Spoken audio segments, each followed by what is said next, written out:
your lunch and that you're not in a carb coma right now, and you'll join me in listening to 25 by 2025 and the story that IATA has to tell around this. But first of all, I'm just going to do a quick introduction to myself. So I am Jane Hoskisson, the Director of Learning and Development. And you might think, well, why is Learning and Development looking at diversity and inclusion? Well, actually at IATA, it's under my remit to drive the diversity and inclusion initiatives for the industry. And it's an industry that, as like you, I am very, very passionate about. And I would say my passion first started quite some time ago in the 80s when I took my first flight as a 7-year-old girl on a Dan Air flight from Manchester to Athens to celebrate my parents' 10th wedding anniversary. And during that flight, I decided there and then that I really wanted to become a pilot. And it was still during the time when you could actually go into the cockpit. And I thought it was the most amazing place because it had just the best view. And of course, I came back from my holiday and went into school and declared universally that this is now what I was going to be. And that was met with some kind of derision from one of my kind of more charming boy colleagues who said, well, girls don't fly planes. And that was kind of not quite the end of that, but I kind of wondered, did he have a point? And I suppose several decades later, we should ask ourselves, kind of, is he right? Do girls fly planes? Well, we know that they do, of course they do. We know that there's loads of examples of where girls and women have been flying planes for a long time, but just not in the numbers that we would expect to see. So I think you probably know the numbers just as well as I do, but it's worth reminding ourselves that, you know, it's about 5 to 6% of pilots are female. Well, last time I checked, the proportion of the females in the world was about 49%, so it's definitely not representative. And I think that you are all familiar with the famous IATA board photos, where we often in the media, people say, well, where are the women in this picture? And typically it's about 3% females across the industry that are CEOs of organisations. And it's very easy to kind of throw stones at that and say, well, you know, aviation isn't, you know, particularly attractive to different genders. I think what's more important is what are we going to do about it? And that's where 25 by 2025 comes along. So you may remember, I know, Karen, I'm looking at you because you were with us in Seoul, where Christopher Luxon laid down the challenge to us as an industry and said, we cannot be here in a year's time talking about the same thing. We actually have to make a change. And you know, that got us thinking, why is it so hard? What can we do? What do we need to do as an industry? And that's where we came up with 25 by 2025. Because this isn't about, you know, making gender balance the priority. It's about what are the opportunities that we are missing as an industry to get more women and get better diversity and a better balance of diversity across the industry. So I wanted to tell you a little bit around what is the initiative and what are we doing as IATA. And what are we encouraging the industry to do as a whole? So you'll see here kind of 3 main things. We decided very, very early on that this was not about saying the industry has to have quotas. It was about leveraging some of the great things that the industry is already doing so that we can actually cohesively move together towards better integration of men and women into the industry for better gender parity. So we said, let's start in a very simple way. And let's define what we want for senior positions. So let's encourage the airlines to aim for 25% female representation. Now, some airlines have already achieved that. We know very well some of the stories, perhaps from Air New Zealand, Qantas, Air Baltic, Iceland Air. They all have great examples of where they've got really great gender parity in their senior leadership. Now, for some airlines, that's going to be a really big challenge. So we say, well, look, 25% may feel like a lot to achieve. How about you take your current metric and you increase it by a minimum of 25%? So that's around kind of senior leadership and access to opportunities in senior leaders.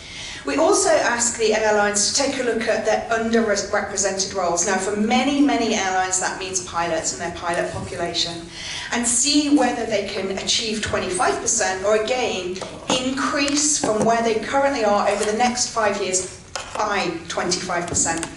And I think that's worth pointing out here that one of the airlines actually said, yeah, we're going to do that in underrepresented areas. We're also going to make a slight little change to this for our airline. We know that men are not so well represented in the cabin. So they're currently at 9% in this particular airline. We also want to increase that number too. So I think that that's been a kind of an interesting perspective, is that they're not saying it's only in one direction, but we need to think about diversity and inclusion both ways. Now, obviously, our priority is to increase female participation, but I think it's great. It really shows how the airlines are embracing this. I mentioned the data before. It's not always easy to know the data, and one of the things that we're using this to do is to get a better picture, get a more realistic picture of actually what are the airlines doing. So we're going to be reporting on those metrics on an annual basis, the metrics that the airlines provide to us, so we can provide a kind of more cohesive view of what is happening from a gender and diversity point of view across the industry. That's not just for the airlines. We are doing some things ourselves as well, because I think it's really important that IATA leads the way, and the best way we can do that is showing that we're addressing some of our systemic issues on senior leaders. So we're currently at 19% female representation, and of course our target is to get to 25%. Looking around this room, that sometimes you go to IATA events, and it tends to be kind of male dominated. They don't tend to be very female. It doesn't tend to be always very diverse. So we're also looking at, how can we make sure there's better participation and better representation on our panels, on our events? So that's something that we're trying to do as well. And again, this isn't just about reporting on numbers, but it's about creating a dialogue between the airlines. So one of the things, as we've been talking to the airlines about this initiative, is many of them said, we always compete with one another for talent. But actually, on this issue, we need to take a collective approach. And I would really like to know what other airlines are doing to address systemically some of the diversity and inclusion issues. And can we share best practice? And I think that that's one of the really nice things about working on this initiative. In the spirit of collaboration, we can all improve diversity and inclusion for the whole of the industry to meet the future demands that we're going to have, because that's one of the realities that we face is we need more skills, we need more people. The more diverse we are, the more opportunities we provide for people to come into the industry. Super important that this is absolutely voluntary. We're not conscripting airlines to be part of this. We've opened it up and said, these are some of the things that we think we would be able to achieve if we all work together. We'd like you to be part of it. And actually what's been great is not just the airlines have said, I want to be part of that, but we've had some approaches from some airports, we've had some approaches from some other industry bodies that are interested in kind of collectively learning from us. Tony mentioned that our journey started very, very recently. So actually, we came out of the AGM in June and said, we need to do something. What does that look like? And we've started to kind of build this idea of 25 by 2025 internally. Got some really great support internally, and then shared it with some of our airline stakeholders. And actually, immediately, we had responses from the CEOs of Qatar, Lufthansa, and China Eastern, and they said, sign us up for it. Okay, we really want to be part of this, and we think it's a worthy thing to do. And I have to be honest, I was a little bit overwhelmed with the response. We hadn't been so ambitious thinking that we would get so many airlines signed up, and we have. So I didn't expect to be saying today that we've got 59 airlines signed up. That's 30% of global traffic. It's a pretty impressive number, and I'm going to just share with you some of the airlines that have already signed up. So you can see we've got a very heavy domination of European airlines, and one of the reasons for that is our European colleagues held an event in Berlin in November, and it was a great opportunity for actually a physical signing of the 25 by 2025 pledge, and we had 29 airlines represented signing up for that. But it's not just limited to Europe, and it's not just limited to the big airlines. We've had some great responses. So Air Vanuatu spoke to us and said, look, we're tiny, but we think this is really important. We want to learn from other airlines and we want to be part of the discussions about this. So can we join? Absolutely. Come and join us and let's share the story and the experience. So you can see there's a wide range of airlines there, and it's been really brilliant to engage in a dialogue around, what can we practically do? This isn't, again, it's not about quotas, it's about setting a target for our journey, but where can we leverage one another? Where can we share and encourage one another around best practices? And on a practical level, the things that we're going to do, so at the beginning of next year, we will launch a forum where the airlines can share information. Because 59 airlines, I would love to think that we would get it quite a lot higher next year. They've got great experiences to share. And we will be doing quarterly reviews with the airlines where we can bring in external speakers to, again, inspire airlines to share those best practices, to look at the numbers and how we're reporting that. Because we all know that gender diversity doesn't start when people get into an airline. Getting more people interested in the industry per se actually is very systemic, and we need to take a holistic view of doing that. And the airlines are really willing to share what they're doing in a country-by-country basis too.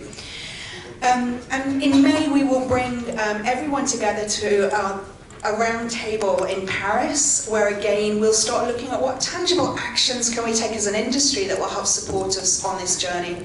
And finally, in the middle of the year, it will be the first time that we do our benchmarking of where does the industry stand currently. So it will be a really positive opportunity, I think, to put a stake in the ground and say, okay, where are we? Because by 2025, we want to show progress. And I think that's the most important word on all of this. It's about progress in moving the industry forward on this very particular issue around gender diversity.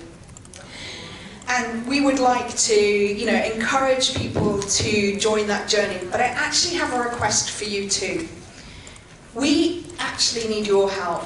So many of you have written great stories that have really highlighted the issues around great organisations that are doing good things in their airlines, but you also need to hold us account a little bit too. And we want to share the stories of good things that we're doing and how we're doing it, because as journalists, you have a great role to play in telling the story and sharing some of the more positive stories. We know we don't always have, as an industry, we're not always the most attractive industry on a gender point of view. But we'd like to be, because we really truly believe that gender diversity is really representative of the world that we serve, and that's what we want to do more effectively. So my request to you is join us on documenting and sharing the stories of this journey.